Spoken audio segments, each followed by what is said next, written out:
Baik, Assalamualaikum warahmatullahi wabarakatuh. Yang terhormat Bapak Ibu Kepala SMA Negeri se-Sumatera Selatan menindaklanjuti hasil rapat Inspektorat Evaluasi Perencanaan dan Pelaksanaan KPK sebagai MCP KPK. Ini adalah yang berasal dari BPMP pada saat kegiatan refleksi dan rekomendasi pelaksanaan PPDB. Jadi nanti dari BPMP juga meminta laporan yang lebih lengkap sehingga kami rencananya akan meminta laporan seperti ini juga ke Bapak Ibu. Ini secara umumnya dulu kita akan breakdown per poin saja. Di bagian perencanaan PPDB diminta menjelaskan terkait penetapan wilayah zonasi. Karena ini laporan evaluasi, berarti di tahap perencanaan kita harus mengevaluasi tahap perencanaan yang sudah kita lakukan, apakah tahap perencanaan ini sesuai atau tidak dengan eh, ketentuan dari kementerian. Di sini di dalam tahap perencanaan belum melibatkan pemangku kepentingan, kemudian belum mendapatkan sebaran data penduduk dari Dukcapil sehingga jumlah sekolah tidak eh, sebentar ini poin baru. Jumlah sekolah tidak merata di sebaran, sebaran, ya. Sebaran jumlah sekolah tidak merata di beberapa wilayah. Jadi tidak merata maksudnya adalah tidak merata sesuai dengan sebaran penduduk. Memang ini menjadi salah di wilayah tertentu, jumlah sekolah negeri itu tidak merata. Namun kementerian tentu meminta solusinya yaitu melibatkan eh, jenjang lain yaitu SMK, madrasah, dan sekolah swasta. Sehingga nantinya pada tahap rekomendasinya akan meminta untuk selanjutnya, ini kita bagi jadi dua saja. Yang pertama adalah refleksi, yang kedua adalah rekomendasi. Refleksi maksudnya refleksi tahun ajaran, refleksi tahun ajaran yang sudah dijelaskan. Kalau rekomendasi berarti yang akan dilakukan tahun depan rekomendasi. Jadi kita disuruh menilai sendiri sebelum nanti kita akan dinilai lagi oleh pemeriksa yang lain. Bahwa sebelumnya kita juga sudah dinilai oleh ombudsman. Di sini tentu poinnya adalah diminta kita untuk eh, melakukan perbaikan apabila ada yang belum sesuai, maka di tahap rekomendasi ini kita akan lihat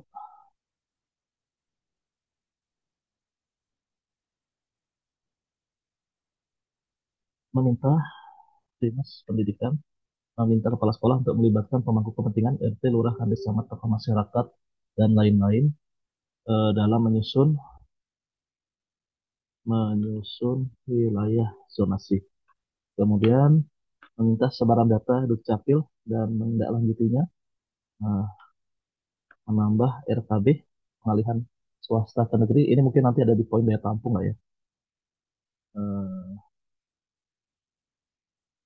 Poin ini ada di bagian daya tampung, kita pindahkan dulu Bapak Ibu. Dan meminta kepala sekolah melibatkan pemangku kepentingan. Oh, ini sudah ya. Double, double. Poin berikutnya mengusulkan untuk mengikuti apa namanya? Mengusulkan untuk mengikuti contoh pemetaan wilayah zonasi oleh dinas pendidikan daerah lainnya. Ini ada salah satu daerah yaitu terdiri dari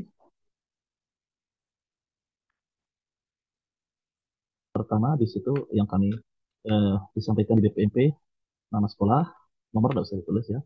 Kemudian kabupaten kota, kabupaten kota dulu kali ya biasanya. Ini untuk lampiran SK wilayah zonasi ya.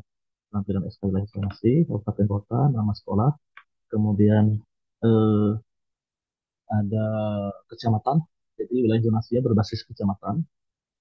Kemudian nama SMP, kecamatan ini maksudnya kecamatan tempat tinggal calon peserta didik, CPDB lah kita singkatnya.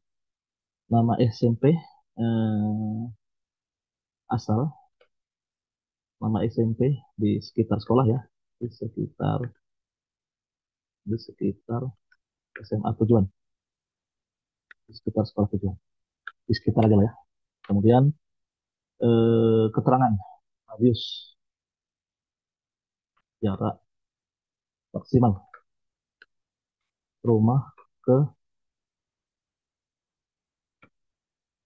tempat tinggal CPDB ke sekolah tujuan. Nah, seperti ini Bapak Ibu untuk eh, bagian wilayah zonasi. Jadi nanti kita akan bagi zoomnya per poin saja. Di poin perencanaan, eh, sub penetapan wilayah zonasi, seperti ini yang hasil refleksi di BPMP, dan kita akan jadikan ini sebagai bahan laporan untuk disampaikan ke Inspektorat, BPKP, dan KPK, karena ini datanya diminta KPK juga, bahwa mereka ingin melihat dari hulunya, dari akarnya seperti apa sih PPDB ini dari tahap perencanaannya. Nanti kalau ada masukan mohon disampaikan saja secara japri ke kami, Bapak Ibu, atau melalui pimpinan juga boleh, karena ini dirapatkan juga. Eh, jadi maksudnya kalau disetujui maka usulan ini, tapi nanti akan kita bahas dulu bersama MKKS, pengawas, para stakeholder. Ini sudah kami sampaikan ke BPMP dan jawaban dari BPMP bahwa di halaman 9 Kepsekjen kalau nggak salah itu ada metode penetapan wilayah zonasi. Yang satu berdasarkan jarak radius, yang kedua berdasarkan wilayah administratif, yang ketiga adalah metode lainnya. Nah, yang poin C ini adalah mengakomodir dari wilayah administratif dan mengakomodir radius. Jadi di sini ada wilayah administratif yang terdiri dari wilayah kecamatan di eh, sekitar sekolah, tergantung dari kapasitas daya tampung sekolah. Nah, di sini ada kita tambahkan sebagai wilayah administratif adalah SMP. Jadi yang mendaftar di sekolah tersebut adalah yang berasal dari SMP-SMP di sekitar saja, SMP atau sederajat ya. Nah, jadi tidak boleh untuk kasus zonasi itu yang mendaftar sekolahnya di luar dari SMP yang telah ditentukan, apalagi di luar kabupaten kota. Karena ini untuk menekan, mengurangi, meminimalisir adanya pemalsuan KK, titip KK dan penyalahgunaan dokumen kependudukan. Misalnya ketika dia tinggal SMP-nya di kabupaten lain atau di daerah lain, tiba-tiba dia memiliki dokumen administratif kependudukan di dekat sekolah, maka di dalam kebijakan dari SK Daya Tampung tentu eh, kita prioritaskan anak-anak yang sekolah di SMP sekitar. Namun tinggalnya adalah sesuai dengan kecamatan yang telah ditentukan. Jadi basisnya kecamatan. Nah, seperti itu. Nah, radius ini diambilnya bagaimana? Radius diambil dari ranking jarak paling jauh pada PPDB sebelumnya ditambah 10%. Nah, misalnya di SMA X, nah, jarak terjauh ranking paling bawah zonasi tahun lalu adalah 1000 meter atau 1 kilo. Maka eh, apa namanya?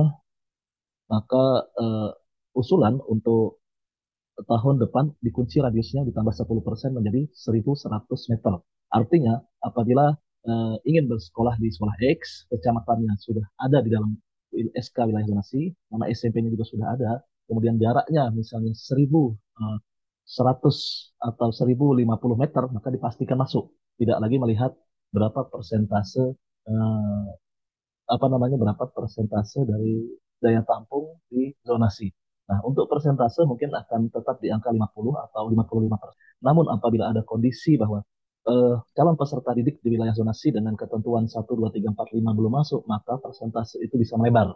Dan jalur prestasi sementara akan dibuka apabila seluruh di wilayah zonasi itu terpenuhi. Nah, jadi itu adalah masukan, evaluasi, dan refleksi bahwa eh, sesuai Permendikbud nomor 1 dan Kepsekjen bahwa kita diminta memastikan bahwa jalur prestasi hanya boleh dibuka apabila seluruh eh, calon peserta didik di wilayah zonasi sesuai dengan syarat ketentuan itu semuanya sudah diterima.